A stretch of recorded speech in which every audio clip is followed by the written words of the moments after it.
મારા 1300 રૂપિયા ગયા છે મિત્રો, હવે પાછા તો આવવાના નથી,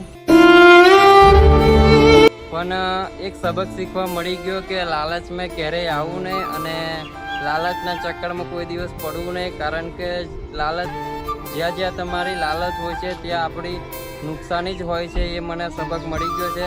તો ઘણા બધા મિત્રોની કોમેન્ટ આવી હતી કે તમે પોલીસમાં જઈને અરજી આપી દો, પેટ્રોલ પંપ પર જાઓ અને પેટ્રોલ પંપ પરથી સીસીટીવી કેમેરામાંથી એનો ફોટો કાઢીને કમ્પ્લેન કરી દો.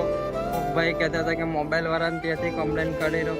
મેં બધી જગ્યાએ જઈને આવ્યો છું અને ત્યાં એમને વાત કરી કે મારી જોડે આ રીતનું થયું છે, પણ કોઈ બી માણસ આનો મારો પ્રોબ્લેમનો નિકાલ કરવા નથી માંગતું મિત્રો.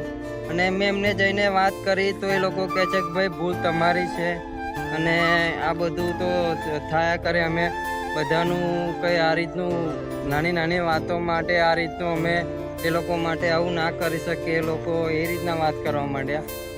તો મિત્રો મારી જે લાલચ હતી, જે સસ્તામાંના ચક્કરમાં જે મેં ફસાયો હતો, એની મારી લાલચ હતી, એના કારણે પૈસા ગયા છે. તો એના માટે હવે બહુ એટલું બધું મન ચડે લેતો નથી મેં, અને ભલે ગયા મને મારા 1300 ગયા છે તો વાંધો નહીં, એનાથી ડબલ મેં કમાઈ લઈશ મહેનત કરીને મિત્રો.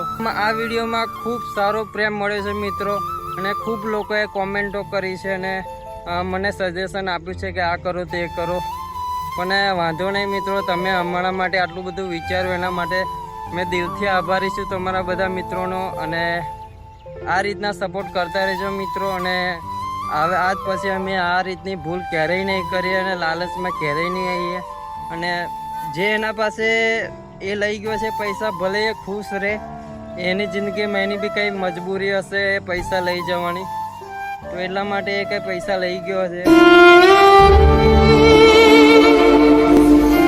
આજે વેચવા માટે આવ્યા છે અમે પારિકા મંદિરે, હનુમાનજીના મંદિરે, અને થોડું ઘણું મકાઈ ને કેરીને એવું લઈને આવ્યા છે. જોઈ શકો તમે અહીંયા મંદિર છે, અને અહીંયા દર શનિ રવિવારે ઘણા બધી પબ્લિક આવે છે, ઘણા બધા ભક્તો આવે છે.